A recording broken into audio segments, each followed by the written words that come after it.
사도 바울과 바나바가 제1차 선교를 통해서 복음의 씨를 뿌린 갈라디아 지방은 이제 비시디아 한교, 그 다음에 이고니온, 루스드라, 더베 이 지역을 말하는 것인데요.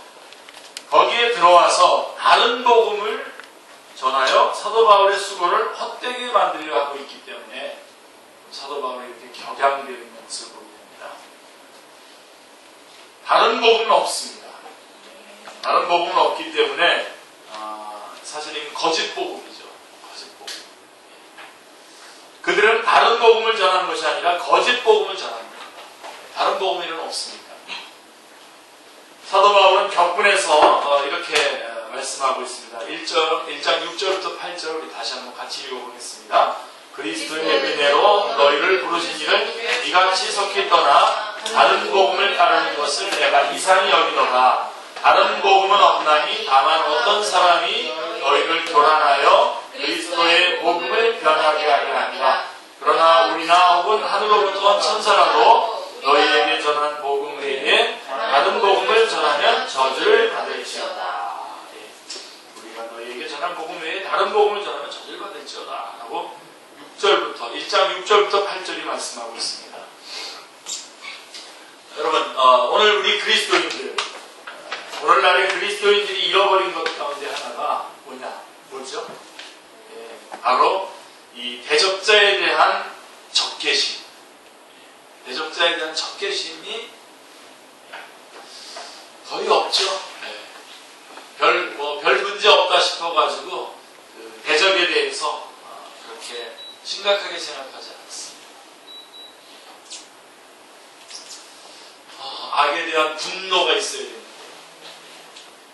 하나님의 이름에 대한 그 명예에 대한 그런 분노, 하나님의 이름이 실추됐을 때에 견딜 수 없어 하는 그런 분노가 여러분 가운데 있습니까? 오늘날 이것이 거의 잃어버려지지 않았나. 그래서 적당하게 그리스도인들도 하나님께 영광 돌리는 건 좋고 또 그렇지 않으면 또 괜찮고, 다른 사람이 하나님에 대해서 모독하는데 그것이 내 이익과 관계가 없으면 그냥 괜찮고. 그렇죠? 그래서 보니까 제가 뭘 가르고 싶은 마음은 아닌데 여러분들을 그렇게 정말로 그냥 의미 없이 가르고 싶은 마음은 없는데, 많은 분들이 그냥 좋은 말이라 싶으니까 어떤 스님이라고 말해도 또 뭐라 그러는 사람이 있는데 내지는 하여간 그런 사람들의 그 명언들 자기 트위터나 자기 글에 옮겨놓기도 하고 그런 사람들 많이 봅니다. 그리스도인이라고 하는데 또 그렇습니다. 그래서 정말 이 예를 들면 성경 말씀을 그 격을 그런 명언의 그 수준으로 같이 여기는 거 아닌가, 그런 데가 많습니다.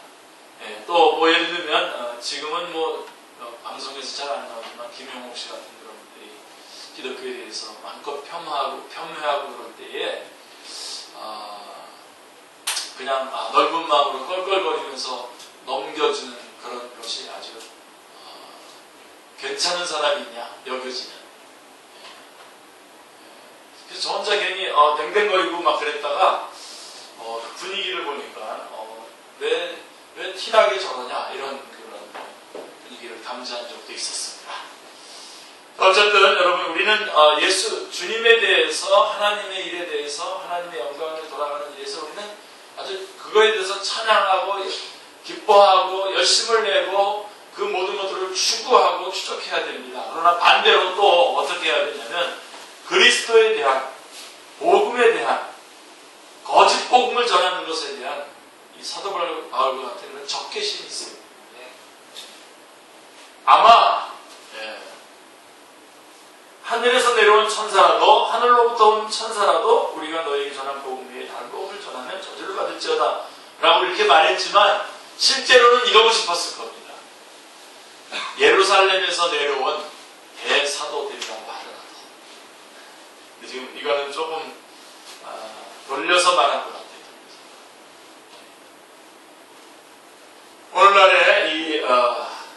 이것이 다시 여러분 안에서 살아나시길 바랍니다. 여러분, 이 복음이 유일한 복음이고 이 복음만이 유일한 생명이라고 한다면 우리가 그러한 적개심이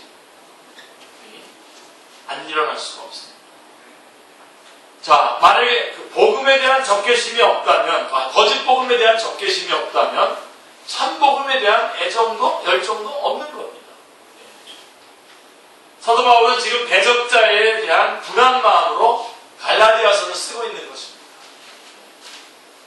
갈라디아 성도들은 사도 바울이 전하여준 십자가의 도를 속히 떠나서 거짓 복음을 쫓아가고 있었습니다. 그래서 사도 바울은 책망합니다. 3장 1절에 다시 같이 한번 읽어보겠습니다. 어리석도다 갈라디아 사람들아, 예수 그리스도께서 십자가에 못 박히신 것이 너희 눈에 앞에 밝히 보이거늘 누가 너희를 꾀더냐. 예수 그리스도께서 십자가에 못 박히신 것이 너희 눈앞에 밝히 보이거늘 이라고 하는 표현에서 사도 바울이 그들에게 전해준 것이 무엇인가 하는 점이 드러납니다. 그들에게 전해준 것이, 사도 바울이 그들에게 전해준 것이 무엇인가? 예수 그리스도께서 십자가에 못 박히신 복음을 눈앞에 밝히 보일 정도로 전해주었던 것입니다. 그렇다면 거짓 교사들은 복음을 어떻게 변질시켰으며 그들이 전한 거짓 복음이란 무엇입니까? 거짓 형제들은 크게 두 가지를 들어서 사도 바울을 공격했어요. 여러분 정말 이런 모습을 보면서 정말 여러분 분별해야 됩니다. 보세요. 이들이 공격하는 공격이 뭐냐면요. 첫째로 사도 바울은 참 사도가 아니며 자신들이야말로 예루살렘에서 파송된 참 교사다라고 자처했어요. 그러니까 사도 바울의 사도됨을 인정하지 않았어요. 그리고 자기들은 예루살렘으로부터, 본부로부터 내려온 파송된 참 교사다라고 자처했어요. 그리고 둘째로 사도 바울이 전해준 복음을 믿는 것만으로는 부족하다는 겁니다. 이게 이 부분이 이제 지금 문제입니다. 사도 바울이 전해준 복음을 믿는 것만으로는 부족하며, 그래서 어떻게 해야 되냐, 할례를 받아야 되고 율법에 명시된 절기들을 지켜야 한다고 4장 10절에 보면 절기에 대한 얘기가 나오죠. 율법에 명시된 절기를 지켜야 한다고 가르쳤던 것입니다. 두 가지입니다. 사도 바울의 사도성과 그 다음에 바울이 전해준 복음만으로는 부족하다. 그래서 원래 이방인들이 예수님을 믿고 들어올 때에 그들도 할례를 받고 유대교의 전통들을 지켜야 된다 하는 그런 것들을 말씀하고 있는 것입니다. 이에 대해서 사도 바울은 두 가지로 다 변증을 하죠. 첫 번째가 뭐냐면 1장 1절에 사도 바울은 1장 1절에서 사람들에게서 난 것도 아니요 사람으로 말미암은 것도 아니요 오직 예수 그리스도와 그를 죽은 자 가운데서 살리신 하나님 아버지로 말미암아 사도된 바울은 하고 자신의 사도권을 옹호합니다.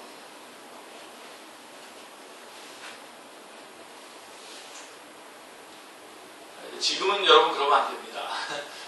밟을 수 있는 절차들을 다 밟아야 됩니다. 선교사가 됐든 목사가 됐든 다 이런 그런 것이 있기 때문에 해야 되는데, 지금 사도 바울은 지금 뭘 강조하는 거냐면 지금 나는 하나님께로부터 불림을 받은 사람이다라고 하는 것입니다. 하나님께로부터 불림을 받은 사도다라고 하는 것입니다. 자, 그래서 이 점에서 우리가 유의해야 할 점은 사도 바울은 자신의 명예를 지금 옹호하기 위해서 지금 이렇게 열을 올리고 있는 것인가요? 아니죠. 그죠? 자기의 명예를 위해서, 옹호하기 위해서 이렇게 열을 올리는 것이 아니라고 하는 점입니다.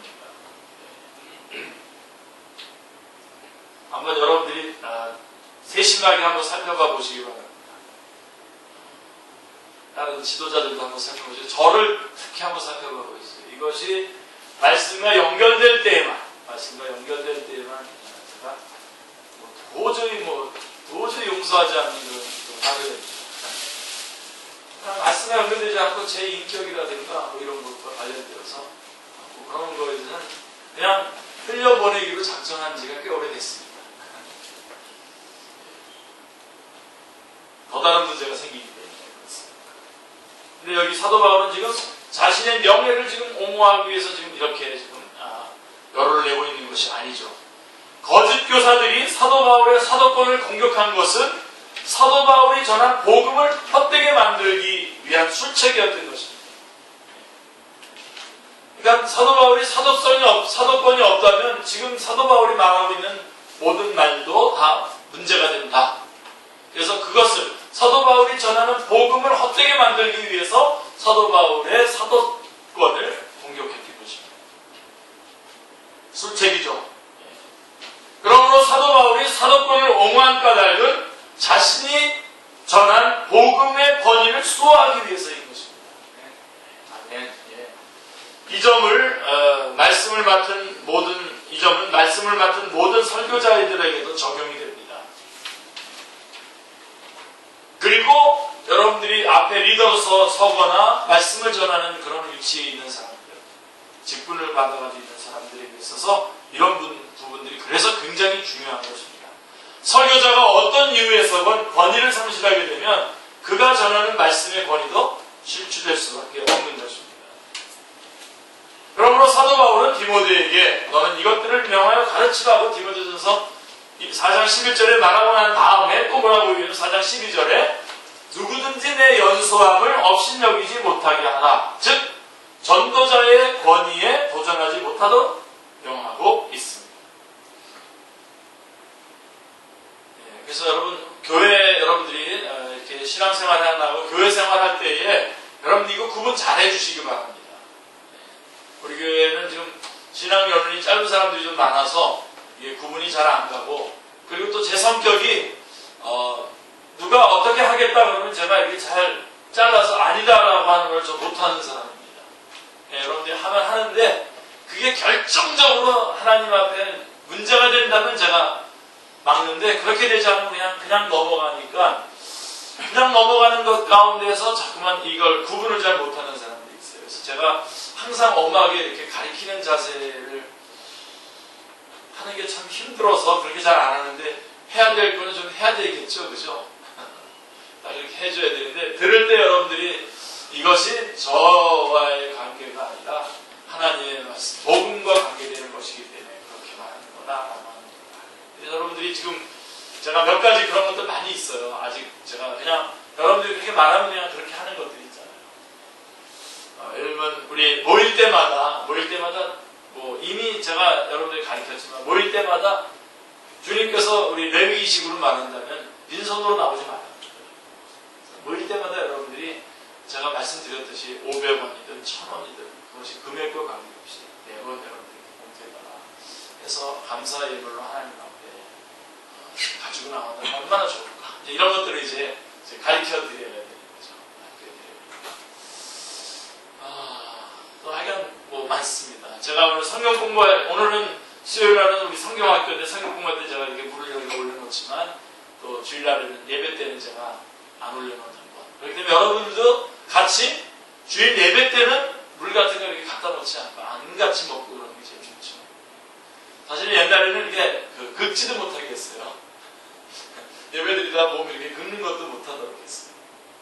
예배 집중하는 번징의 대상이었습니다. 근데 요즘은 뭐 그런 번징하면 딴 교회로 가니까 특별히 우리 교회 같은 경우 지금 딴 교회로 가면 안 되니까 번징 못하죠. 그러니까 지금 제가 이렇게 말하는 것들, 그런 것들이 이러한 문제와 관련되었을 때 이제 이렇게 해야 되죠. 그래서 이 권위에 관한 문제인데요. 제가 좀 성격이 그냥 넘어가는 그런 게 좀 많아서 여러분들이 혹시 모르는 것들이 있을지 모르니까 여러분 물어보십시오. 지난번에 보니까 잘 물어보시더라고요. 근데 물어봤는데도 제대로 제가 대답을 못해가지고 그렇습니다만 하여간 그래서 지금 이 갈라디아 교회 안에서 일어나고 있는 이 문제는 오늘날의 교회가 취하고 있는 반응대로라면 저들이 예수님을 부인하는 것도 아닌데 지금 그 사람들이 예수님을 부인하는 거 아니잖아요. 그렇죠? 할례를 받아야 한다는 주장을 다른 복음으로 규정하고 저주를 받을지어다 하고 정죄한다는 것은 너무나 편협하고 독선적이라고 여길 법도 합니다. 오늘날의 교회가 취하고 있는 반응대로라면, 오늘날 식으로 하면 사람이 교회 나와주는 것만도 얼마나 대단한데, 그러면서 그 사람의 것들을 다 받아주지 않습니다. 그러나 그렇지 않습니다. 저는 우리 교회 안에서는 이것이 회복됐으면 좋겠습니다. 회복됐으면 좋겠습니다. 고린도후서 5장 18절에 보면 모든 것이 하나님께로 났으며 라고 하신 말씀대로 구원은 전적으로 하나님께서 그의 아들 예수 그리스도의 대속을 통해서 이루어주신 것입니다. 아멘. 거기에다가 무엇인가를 첨부시키려고 한다면 이것은 그리스도의 복음을 변하게 하는 다른 복음이 되고 마는 것입니다. 그렇게 한다면 갈라디아서 5장 4절의 말씀처럼 너희는 그리스도에게서 끊어지고 은혜에게서 떨어진 자로다 라고 말씀할 수 있겠습니다. 요한계시록의 경고의 말씀을 보실까요? 제가 얼마 전에 주일날 본문으로 삼았던, 개혁하는 교회의 본문으로 삼았던 구절인데요. 요한계시록 22장 18절 19절의 말씀을 보십시오. 같이요. 내가 이 두루마리의 예언의 말씀을 듣는 모든 사람에게 증언하노니 만일 누구든지 이것들 외에 더하면 하나님이 이 두루마리에 기록된 재앙들을 그에게 더하실 것이요 만일 누구든지 이 두루마리의 예언의 말씀에서 제하여 버리면 하나님이 이 두루마리에 기록된 생명나무와 및 거룩한 성의 참여함을 제하여 버리시리라. 요한계시록이 경고하는 말씀입니다. 특별히 만일 누구든지 이것들 외에 더하면 복음, 예수 그리스도를 믿음으로 말미암아 구원 얻는다라고 하는 이 복음의 말씀을 이것을 더하면, 이것 외에 더하면 하나님이 이 두루마리에 기록된 재앙들을 그에게 더하실 것이라고 말씀하고 있는 것입니다. 이 점은 구약 성경에도 나오죠. 구약에 계시하신 예표에서도 분명히 나타나는데 출애굽기 20장 25절을 보면 하나님께서는 내가 내게 돌로 제단을 쌓거든 다듬은 돌로 쌓지 말라. 내가 정으로 그것을 쪼면 부정하게 함이니라 라고 말씀하셨습니다. 다듬은 돌로 하지 말라.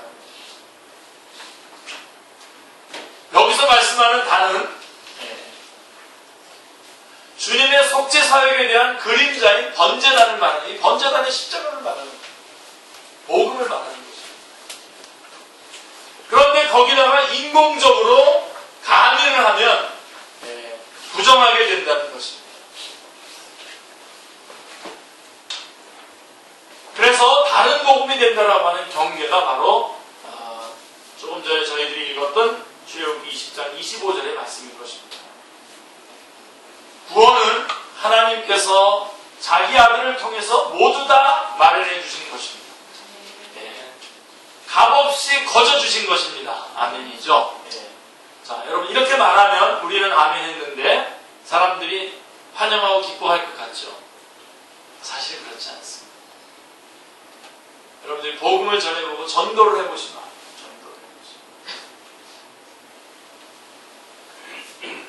절대로 환영하지 않습니다. 왜 그렇죠? 타락한 인간은 자기중심적이 되어서 자신이 무엇인가 해야 한다고 생각합니다. 여러분 혹시 불교에 대해서 사람들이 거부하는 거 보셨어요? 잘 거부하지 않습니다. 왜냐하면 불교는 이 사람들의 자존심을 한참 이렇게 올려주거든요. 세워주고 성불하십시오 그러지 않습니다. 당신이 성불하는. 그리고 인간응보잖아요. 그래서 뭔가 이루어낸 것이 자기도 거기에 일조를 해서 뭔가 이루어내는 것을 원하는 거죠. 우리 거저 놔준다니까 더 좋습니다.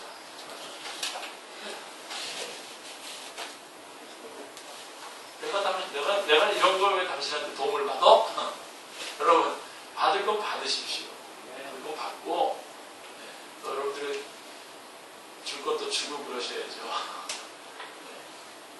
근데 이 타락한 인간은 자기중심적이 되어서 자신이 무엇인가 해야 한다고 생각을 합니다. 말하자면 하나님이 90% 해주시고 자신도 10% 정도는 보태야 된다고 생각한다는 말씀입니다.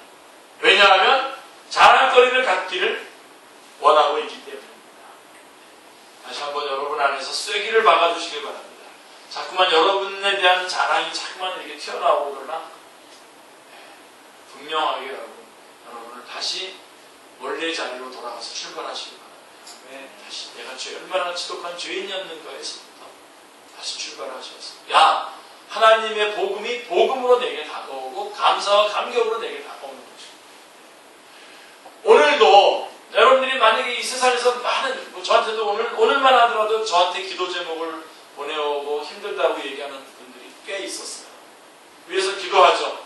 그리고 그렇게 말을 하지 않아도 그럴 만한 분들을 위해서 제가 쭉 기도를 합니다. 기도를 하는데 한번 우리 계산을 한번 해볼까요? 하나님께서 우리에게 베푸신 것과 오늘 우리가 세상으로부터 찍힌 것들을 한번 계산을 한번 해보십니다. 비교가 됩니까?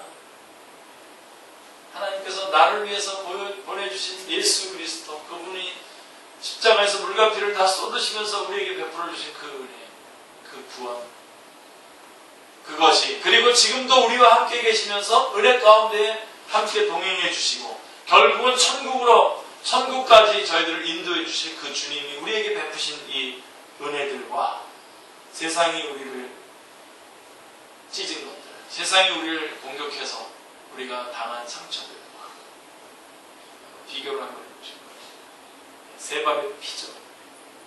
멋있게 말하면 조적지혈입니다.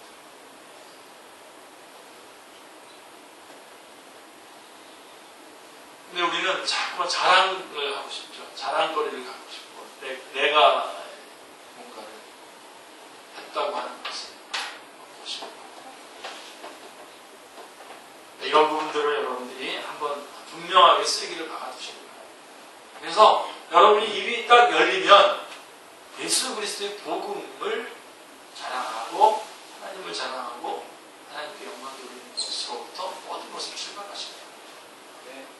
특별히 여러분이 한 이야기를 간증하고 싶은 일이 있으면 절대로 하지 않으시기 바랍니다. 제 말을 역설을 잘 들으시기 바랍니다. 하나님께서 나에게 큰 간증거리를 주셨어요. 근데 그거를 말하고 싶어서 결국 말하는 순간 그 하나님이 하신 모든 것들을 다 까먹는 내 안에서 잘못된 그런 것이 제가 너무나 많이 봅니다. 저 안에서도 이미 제 안에서 많이 경험합니다. 그냥 놔두시고 하나님께서 드러내셔서 드러나지면 인정은 해주시면 인정 정도만 해주시면 좋을 것 같습니다. 교회들이 왜 어려움을 겪는지 아십니까? 자기가 내뱉은 말이 돋보이지 않는 것 때문에 그거를 다시 돋보이게 하기 위해서 그렇게 많은 다른 사람들을 알아내리고 똑같이 여러분 내가 너무 힘든 일을 당한다고 자꾸만 입을 열어서 표현하지 않기 바랍니다. 비교해보세요. 우리 욥 얘기할 때 얘기했어요. 욥이 그렇게 많은 어려움을 겪었지만 여러분 진짜 무고하게 가장 큰 고난을 받으신 분이 누굽니까? 우리 예수 그리스도입니다. 여러분 우리는 그 예수 그리스도께서 우리 안에 계시지 않습니까? 네. 그래서 여러분 하나님께서 지금 여러분의 머리카락 숫자도 세고 계시면서 여러분을 주도 면밀하게 인도하고 계신다는 사실을 기억하시기 바랍니다. 그래서 제가 이 부분에서 지금 이 갈라디아서 이 말씀을 하면서 지금 그 말을 할 건 아니지만 두 가지 여러분들 안에서 정말 자랑할 만한 것들이 있거든요. 꼭 참고 끝까지 안 하시기 바랍니다. 그리고 또 뒤집어서 반대로 자기중심적이 되지 않도록 내가 겪고 있는 어려움이 겪어내십시오. 성령님 계시지 않습니까? 겪어내시면서 하시고 여러분들이 만약에 뭔가를 말하고 싶고 그렇다면 그리스도를 전하고 예수 그리스도를 자랑하고 하나님을 자랑하는 것에는 입을 여시기 바라고 또 여러분이 만약에 여러분이 힘든 얘기를 하려면 이것 때문에 어떤 사람이 주님을 만날 수 있다라고 하는 근거가 된다면 하십시오. 여러분이 그 말을 통해서 어떤 분이 예수님을 만날 수 있도록 마음문이 열리는 거라고 하면 얘기하시는데 그렇지 않다면 그렇게 얘기하는 동안 여러분 자기 중심으로 확 바뀌어버리고 주님은 여러분 옆으로 밀려나기 시작합니다. 밀려나.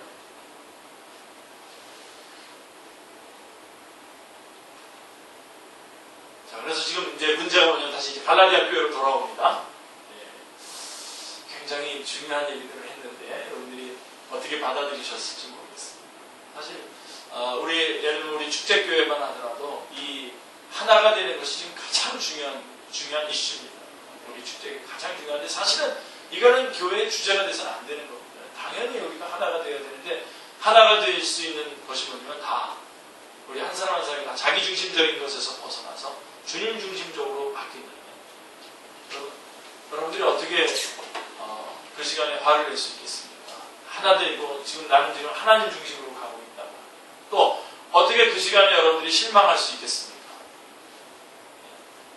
어떻게 여러분들이 하나님 중심이 된다면 어떻게 우리가 뭐 이것저것에 게으름을 필 수 있겠습니까? 없죠. 오늘 우리들이 각각 자기 문제로 돌아. 이게 종교, 그러니까 기독교를 종교로 몰고 가는 겁니다. 종교는 어떻게 시작한다고요? 각 사람에게서부터, 자기에게서부터 시작해서 그 사람이 겪고 있는 고통으로부터 시작해요. 그래서 이 고통을 해결해 주면 그가 하나님이에요. 그게 종교예요. 근데 우리는 어디서부터 시작하죠? 하나님으로부터 시작해요. 그래서 우리는 누구죠? 죄인이죠. 그래서 이 죄의 문제를 누가 해결해 주시죠? 예수 그리스도께서 해결해 주시죠. 그래서 우리 중심이 바뀌는 거예요. 그리고 이것을 끊임없이 매일매일, 그 다음에 매달, 매년 주님 오실 때까지, 그 이후까지 계속 이렇게 패턴을 하나님으로부터 시작하는 모습을 살아가는 사람을 제자라고 하는 것입니다. 아주 중요한 패턴입니다, 여러분들이. 자, 그래서 이것이 바로 뭐냐면 지금도 말합니다. 구원은 하나님께서 자기 아들을 통해서 모두 다 마련해 주신 것입니다. 값없이 거저 주시는 것입니다. 받아들이십시오. 그러면 환영할 것 같은데 환영하지 않는 이유가 뭐냐면 사람들이 자기 중심이 돼서 자기가 뭔가를 여기다 같이 해서 자기가 자랑할 것이 있고 자기가 만족할 것이 있어야만 하기 때문에 그런다는 거죠. 그러나 우리는 그러면 안 된다는 거죠. 지금 갈라디아 교회의 문제가 지금 바로 그 문제입니다. 지금. 6장 13절에 보면요. 할례를 받은 그들이라도 스스로 율법을 지키지 않냐고 너희에게 할례를 받게 하려 하는 것은 그들이 너희의 육체로 자랑하려 함이라 라고 말씀하고 있습니다. 분명히 말씀하고 있죠. 그들은 자기의 할례를 통해서 나 할례 받았지? 너희 할례 안 받았지? 우리 할례 받은 하나님의 백성이지? 너는 하나님의 백성 아니지? 라고 자랑하려고 한다는 겁니다. 그런 할례를 왜 받습니까? 할례의 그 의미를 놓치는 거예요. 그래서 여러분 금식 혹시 제가 여러분에게 금식했다고 하는 말 혹시 들어보셨어요? 그러나 제가 했을까 안 했을까요? 했겠죠. 근데 안 말했죠. 항상 얼굴은 반질반질하게 여러분에게 나타나지 않습니까? 이렇게. 그게 왜 그러냐면 그게 그렇게 해서 자랑하려고 하는 거예요. 여기 제가 꽤 오래됐습니다만 여기 가면 금식기도원 있잖아요. 네, 그 무슨 금식기도원 포천에. 거기 가면요, 거기 그 목회자가 가면 아주 밥도 잘해주고 다 공짜예요. 그래서 가다가 거기 들어가서 밥 먹으면 목사입니다 그러면 잘해줘요. 거기도 그 기도원이 몇 군데 있어요. 나중에 2단이라고 들려요. 2단으로 판정을 받았습니다. 거기 가면은 사실금식한 사람들이 여기 나무 대가리에다가 자기 이름 써가지고 사실금식한 사람이 이름 쫙 붙여놨습니다.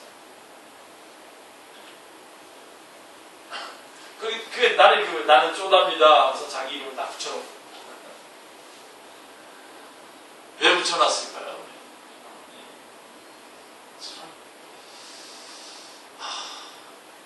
그러니까 우리 안에 그런 게 있는 거예요. 그러니까 이 싸움을 여러분 하시길 바랍니다. 하시되 단호하게 하셔야 됩니다. 단호하게 하셔야 됩니다. 이 자랑이라고 하는 문제가요, 하나님 앞에서는 아주 치명적인 병입니다. 하나님이 가장 싫어하는 병입니다. 그래서 하나님의 영광을 가로채기에 아주 좋은 자리예요. 예를 들면 이렇게 앞에, 혹시 여러분 앞에 서시는 분들은요, 특별히 하나님의 영광 가릴 가능성이 있다는 사실을 항상 기억하시기 바랍니다. 치명적입니다. 쉽게 생각하지 마십시오. 유대인들이 예수 그리스도를 배척한 원인이 자기중심적인 자랑, 즉 하나님의 의를 모르고 자기의 의를 힘써 세우려고 힘써 하나님의 의를 복종하지 않았다고 로마서 10장 3절을 말씀하고 있습니다. 하나님의 의를 모르고 자기 의를 세우려고 힘써 하나님의 의를 복종하지 아니한 거기에 유대인들이 예수 그리스도를 배척한 원인이 있는 것입니다. 이것이 깨어지고 부서지기까지는 그는 진정으로 복음을 이해한 것이 못됩니다.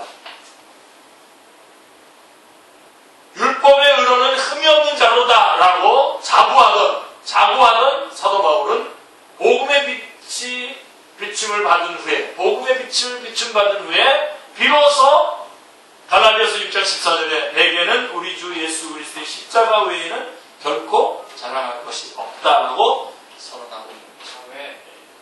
이건 사도 바울만 이래야 되는 게 아니라 오늘 우리들의 고백이어야 합니다. 아멘. 그렇다면 사도 바울이 전파한 복음의 핵심이 무엇입니까? 그럼 진짜 참 복음은 뭡니까? 사람이 하나님 앞에 의롭다함을 얻는 길은 오직 믿음으로만이 가능해진다는 이신칭의의 교리인 것입니다. 아멘. 이것이 어찌하여 복음의 핵심이 되십니까? 이것을 알려면 타락의 현장으로 서급해 올라가야만 합니다. 창세기 3장에 타락의 현장으로 가셔야 됩니다. 인류의 시조는 범죄함으로 하나님 존전에서 추방을 당했습니다. 그렇죠? 왜냐하면 의와 불법이 함께할 수 없고 빛과 어두움이 사귈 수 없기 때문에 추방을 당한 것입니다. 하나님 존전에서 추방을 당한 아담의 후예들의 절박한 수건이 무엇입니까? 하나님께로 돌아가는 것이죠. 하나님께 돌아가야 생명을 얻지 않습니까? 그러나 로마서 3장 20절은 뭐라고 선언하고 있습니까? 율법의 행위로 그의 앞에 의롭다함을 얻을 육체가 없다고 선언하고 있습니다. 그러므로 죄인이 구원함을 얻는 데 있어서 가장 큰 난제는 인간이 하나님 앞에 어떻게 의롭다함을 얻을 수 있는가 하는 문제인 것입니다. 자, 이 문제만 해결이 되면 다음은 자연히, 그 다음에 모든 문제들은 자연스럽게 풀어지게 되어 있습니다. 그렇다면 의로우신 하나님과 의롭지 못한 인간과의 관계는 어떤 상태에 놓이게 되었습니까? 잘 아시죠? 죄 때문에 이사야서 59장 2절 말씀. 여러분 그 내용을 다 암송하지 못하더라도 이사야서 59장 2절 말씀을 꼭 기억해 두셔야 되죠. 그래서 찾아보면 되잖아요. 그죠? 이사야서 59장 2절은 뭐라고 되어 있습니까? 오직 너희의 죄악이 너희와 너희 하나님 사이를 갈라놓았다라고 말씀하고 있습니다. 여기 갈라진 것은 우리 죄의 문제 때문입니다. 갈라디아서는 우리 앞에 두 길을 제시하고 있는데요. 믿음으로 의롭게 되는 길과 행함으로 의롭게 되는 길입니다. 3장 11절 12절이 행함으로도 의롭다함을 받는 길이 있음을 말해주고 있습니다. 자, 어느 길이 우리들에게 의롭다함을 줄 수 있습니까? 믿음으로 의롭게 되는 길, 행함으로 의롭게 되는 길. 어느 경우입니까? 네. 자, 행함으로 의롭게 되려고 하는 시도는 실패로 끝났죠? 네. 이 점을 잘 설명해 둔 게 갈라디아서에서 또 하나 중요한 요절이 2장 16절입니다. 그게 바로 행함으로 의롭게 되는 것이 아니다라고 하는 것을 분명하게 선을 긋고 있죠. 2장 16절 같이 한번 읽겠습니다. 길어요. 사람이 의롭게 되는 것은 율법의 행위로 말미암음이 아니요 오직 예수 그리스도를 믿음으로 말미암는 줄 알므로 우리도 그리스도 예수를 믿나니 이는 우리가 율법의 행위로서가 아니고 그리스도를 믿음으로써 의롭다함을 얻으려 합니다. 율법의 행위로서는 의롭다함을 얻을 육체가 없습니다. 분명하게 2장 16절 한 절 속에 의롭다함이라는 말이 3번 나오고요. 율법의 행위라는 말이 3번 나오고 믿음이라는 말이 3번 나와요. 각각 3번씩 나옵니다. 자, 이렇게 3번씩이나 이 말들을, 이 용어들을 구사함으로써 의롭다함을 얻는 길이 율법의 행위로 가능한가, 믿음으로 가능한가를 강력하게 증거하고 있습니다. 그리고 결론이 뭐죠? 결론은 율법의 행위로서는 의롭다함을 얻을 육체가 없느니라 하고 단언을 하면서 그러하기 때문에 어떻게 하자고요? 우리도 그리스도 예수를 믿나니 라고 말씀하고 있네요. 그러니까 율법의 행위로 의롭다함을 얻을 수 있는 길이 없기 때문에 우리는 그래서 우리도 예수님을 믿는다라고 합니다. 예수님을 믿어서 구원받는다라고 하는 것을 말하고 있는 것입니다. 이것이 사도 바울이 전한 복음입니다. 그런데 거짓 교사들은 어떻게 했습니까? 거짓 교사들은 복음 더하기 뭡니까? 뭐도 해야 된다고? 복음으로만 안 되고 율법도 지켜야 된다. 복음 더하기 율법은 구원.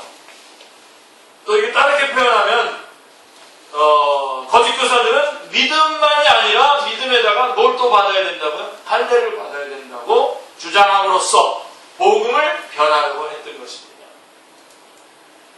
자, 이 갈라디아서 2장 16절을 문맥적으로 보면 사도 바울이 사도 베드로를 면책한 말씀임을 알 수가 있습니다. 책망했죠, 책망. 면책, 책망 똑같은 말입니다. 이번에 개정 성경에는 책망이라고 되어 있고요. 앞에 성경에는 면책이라고 되어 있습니다. 안디옥 성도들과 식탁 교제를 나누던 사도 베드로가 예루살렘으로부터 할례자들이 온다는 말을 듣고 두려워서 피하였다는 거죠. 그 사도 베드로를 향해서 우리가 의롭다함을 얻는 것은 할례를 받았기 때문이냐, 예수 그리스도의 구속을 믿기 때문이냐, 이방인들도 믿음으로 의롭다함을 얻었고 하나님이 차별치 아니하시는데 우리가 무엇이간데 이것을 부끄러워한단 말이냐 라고 책망한 셈인 것입니다.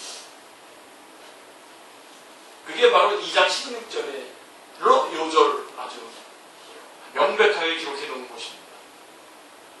그래서 이 점에서 여러분들이 명심해야 할 점은 할례를 더한다는 것이 어째서 그토록 용납 안 되는가라고 하는 점에 여러분들이 명백하게 해야 됩니다.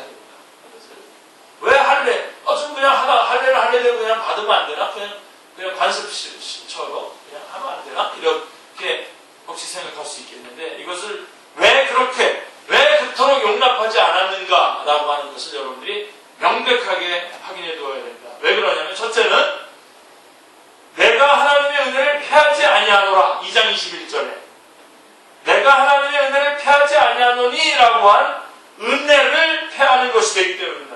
만약에 여기에다 할례까지 같이 받아야만 된다라고 말한다면 하나님의 은혜를 패하는 것이 되는 것입니다.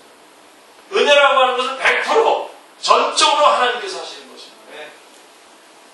둘째로는 또 뭐냐, 만일 의롭게 되는 것이 율법으로 말미암으면 그리스도께서 헛되게 죽으셨네요. 예수 그리스도의 죽음을 헛되게 만드는 것이다 라고 하는 것입니다.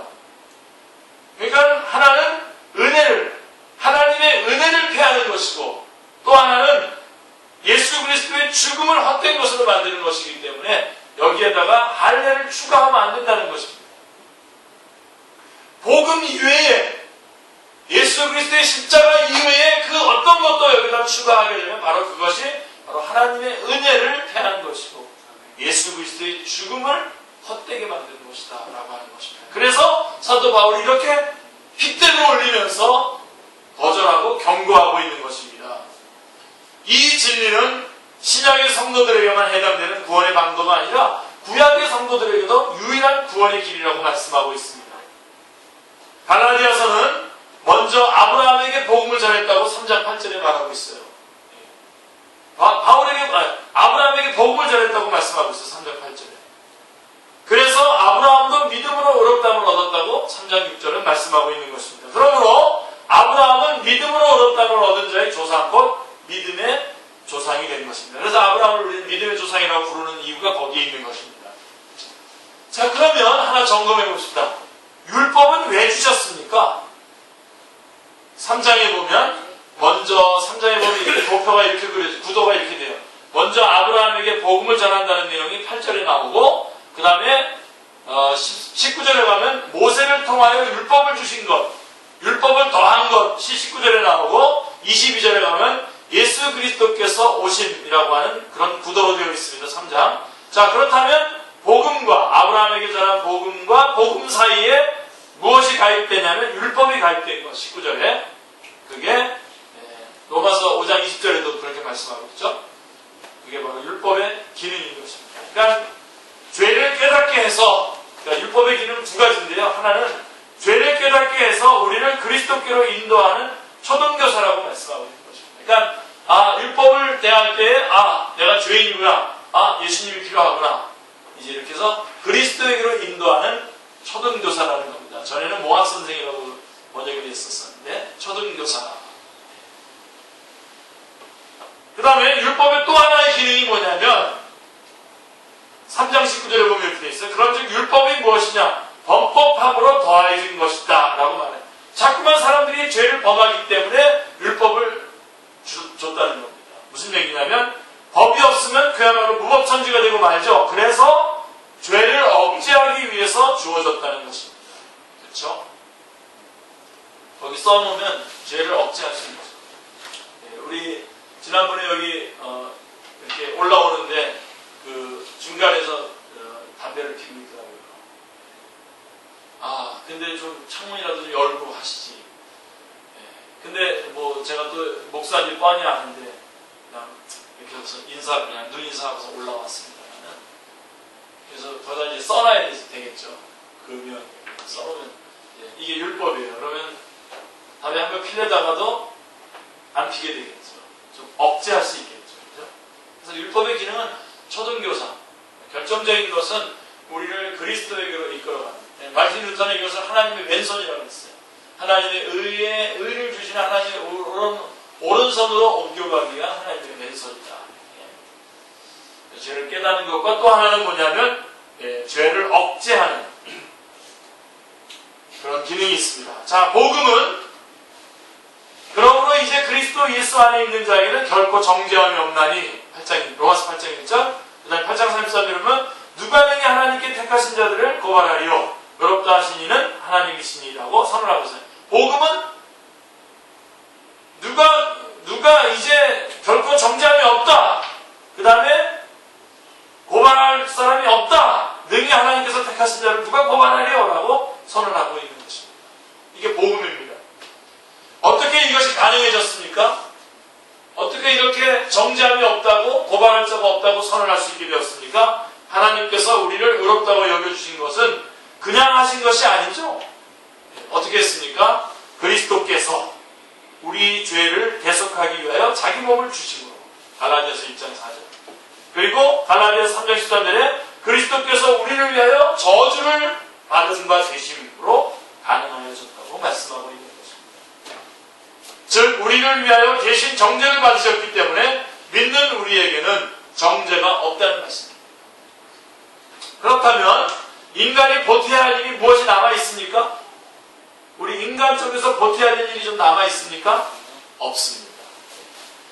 오직 이 대속의 음성을 듣고 믿기만 하면 된다고 말씀하고 있는 것입니다. 3장 2절 5절의 말씀입니다. 듣고 믿기만 하면 됩니다.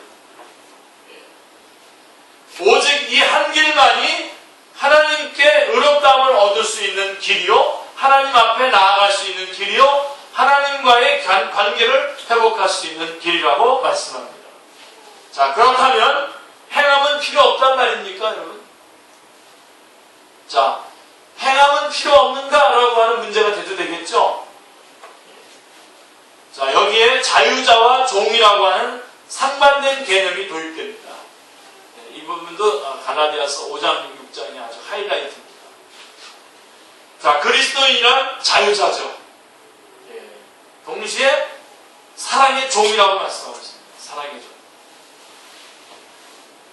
갈라디아서 5장 1절 우리 요절이죠. 다시 한번 같이 읽어보겠습니다. 그리스도께서 우리를 자유롭게 하려고 자유를 주셨으니 그러므로 굳건하게 서서 다시는 종의 멍에를 매지 말라. 그러고서 또 이렇게 똑같이 그렇게 5장 1절에서 말씀하시고 난 다음에 5장 13절에서는 이렇게 말씀하고 있어요. 이 두 기절을 여러분들이 정말 기가 막히게 적용을 하셔야 됩니다. 여러분에게 5장 13절 시작. 형제들아 너희가 자유를 위하여 부르심을 입었으나 그러나 그 자유로 육체의 괴를 삼지 말고 오직 사랑으로 서로 정도로 따라. 아멘. 이게 뭐냐면 번드 서번트라고 하는 겁니다. 자, 우리가 종이죠. 종이 됐는데 그 종이 자, 10년이 되고 안식년이 되면 풀어주는 제도가 있지 않습니까? 그렇죠? 그런데 이 종이 어떻게 하기로 결심을 하냐면 내가 종에서 풀려나는 거지만 나는 이 집에 계속 종이 되겠습니다. 라고 하는 것이 번드 서번트. 그러니까 원래 주님께서는 우리를 모든 것으로부터 자유하게 해주셨어요. 정말 자유롭게 해주셨어요. 이 세상의 모든 죄로 말미암아 벌어지는 모든 그런 결과들에 대해서 자유할 수 있도록 우리를 자유자로 불러주셨습니다. 그래서 여러분 절대로 하나님을 예배하고 하나님께 영광 돌리고 주의 복음을 전하고 주님의 뜻을 증거하는 그 일을 하는 모든 일에 있어서 그 어떤 것에서도 어떤 것에 의해서도 제한받지 않으셔야 됩니다. 그리스도인들은. 그러기 위해서는 어떻게 해야 되냐? 세금도 잘 내셔야 되고 부지런하셔야 되고 모든 것들을 잘 이 땅에서의 사회의 모든 관계에 있어서 여러분들이 바른 자리에 서야 되거든요. 그래서 우리는 자유한 자인데 우리는 다시 이 주신 자유를 다시 주님 앞에 반납하면서 사랑의 종이 되기로 결심한 사람들입니다. 아멘이 없으십니다. 네, 주님께서 그러니까 우리는 이제 자원하는 심령으로 섬기는 자가 되는 거죠. 우리는 종이 아니에요. 왕자입니다. 하나님이 우리를 값으로 주고 사셔서 값을 다 지불하시고 우리를 영화롭게 하셨다고요. 그런데 우리는 다시 어떻게 합니까? 빚진 자가 되어서 세상을 향해서 열방을 향해서 또 우리의 이웃들을 향해서 다시 섬기는 자리에 들어가는 것입니다. 사랑의 종이 되는 것입니다.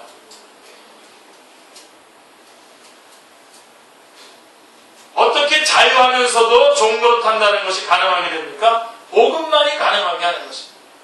그러니까 여러분들이 하나님께 영광 돌리고 복음을 전하는 일에 있어서는 그 어떤 곳에서도 자유를 확보해야 됩니다.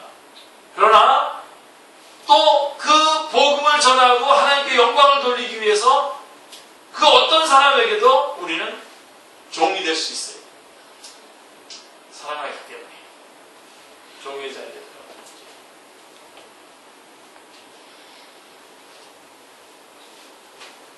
그리고 이렇게 말합니다. 5장 16절에 내가 이르노니 너희는 성령을 따라 행하라. 그리하면 육체의 욕심을 이루지 아니하리라.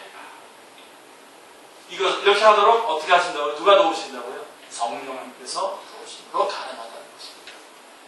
그래서 믿음과 행함의 조화와 균형을 잡아주고 있습니다. 다시 말하면 의롭다함을 얻음으로 그 몸이 성령님이 거하시는 전이 된 자들만이 의로운 삶을 살아갈 수 있다는 말입니다. 그래서 이 부분이 중요해요. 분명하게 한번 여러분 이 부분에서 다시 한번 꽉 붙잡으세요. 자, 기록된 갈라디아서가 어째서 이 시대에 선포되는 갈라디아서가 되어야만 합니까? 자, 오늘날의 교회 안에는 할례를 받아야 구원을 얻는다고 주장하는 자들이 더 이상 없어요. 할례 받으라고 하는 사람은 없습니다. 그러나 하나님께서 예수 그리스도를 통하여 이루어주신 그 복음, 그리하여 값없이 거저주시는 복음을 변케하려고 하는 시도는 더욱 기승을 부리고 있습니다. 그렇기 때문에 이 갈라디아서가, 기록된 갈라디아서가 오늘 우리 안에서 선포되어야 되고 갈라디아서에서 말하는 이 자유가 우리 안에서 회복이 되어야 되는 것입니다. 왜 그러냐면 이렇게 하고 있는 것은 그 배후에 사탄이 도사리고 있음을 우리가 망각했기 때문에 그런 것입니다. 우리의 배후에서 지금 할례 받으라고 하는 사람은 없어요. 그러나 어쨌든 이 거저주시는 이 복음을 거저받지 못하도록 사탄은 거짓의 아비입니다, 여러분. 그러므로 정신을 차리지 않으면 누구라도 거짓의 아비에게 악용될 수 있는 것입니다. 그 대표적인 증상이 뭐냐? 그 대표적인 증상의 하나로 오늘날의 교회의 강단에서는 칭의교리에 대한 설교가 점점 사라져가고 있다는 거예요.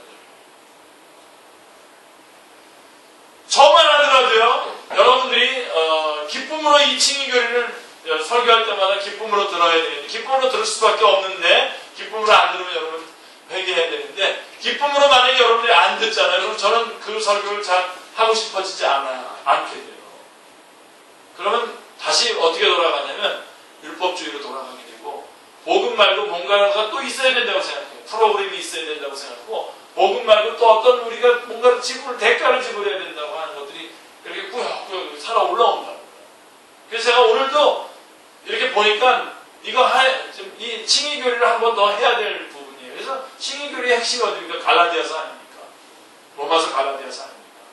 그래서 갈라디아서의 전체 설교를, 한 권의 설교를 오늘 제가 한 이유가 바로 여기 있는 것입니다.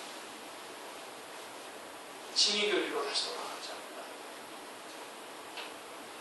그래서 지금 제가 중요한 건 뭐냐면, 지금 중요하다고 이미 선포해놨기 때문에 지금 우리 혜리자매 이렇게 막 뭔가 하려고 하는데 아직 안 나왔어요. 뭐냐면, 자, 우리의 거룩, 우리의 기독교의 윤리, 우리들의 행동, 행함, 이게 어디서 오느냐? 칭의교리에서 온다는 겁니다. 칭의교리. 한번 제가 준비한 대로 그대로 한번 해보겠습니다.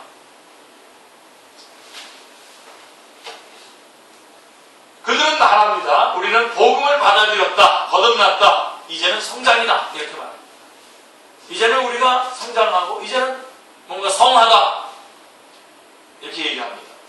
이것은 복음을 일탈하여 율법으로 돌아가고 있는 현대판 다른 복음일 수 있습니다. 거짓 복음일 수 있습니다. 조심하십시오. 복음은요, 여러분, 우리 복음은 한 번 통과하고 마는 그런 것이 아닙니다. 복음으로 구원 얻고 복음으로 자라고 성화의 삶을 살아갈 수 있게 도와주는 것도 오직 뭐죠? 복음의 능력인 것입니다. 바로 이거 말하려고 했던 거예요. 이게 중요한 거죠. 결국은 성화의 삶도 복음의 능력으로만 가능한 거죠. 이 부분을 오해해가지고 교회가 구원은 뭐 은혜로 받지만 거기다가 뭔가를 더 해야 된다. 로만 카톨릭 같은 경우도 은근히 복음밖에 없다고 하는 말들을 주장하면서도 행함으로 확인되지 않으면 구원받지 않은 것. 그 부분을 강조합니다. 그 부분도 필요합니다. 그 부분도 분명히 확인점 중에 하나입니다. 그러나 마치 행함이 구원의 조건인 것처럼 말하는 거죠. 이게요, 이 복음이 아주 소중한 건데, 그렇기 때문에 이 복음 주변에 이 복음으로만 구원받는다는 것을 확정하는 일에 있어서 많은 아주 조금씩 변경시켜가지고 이 복음을 거짓 복음으로 만드는 시도들이 지금 교회 안에서 아주 성황리에 인기 절찬리에 진행되고 있습니다. 여러 가지 모양으로 진행되고 있습니다.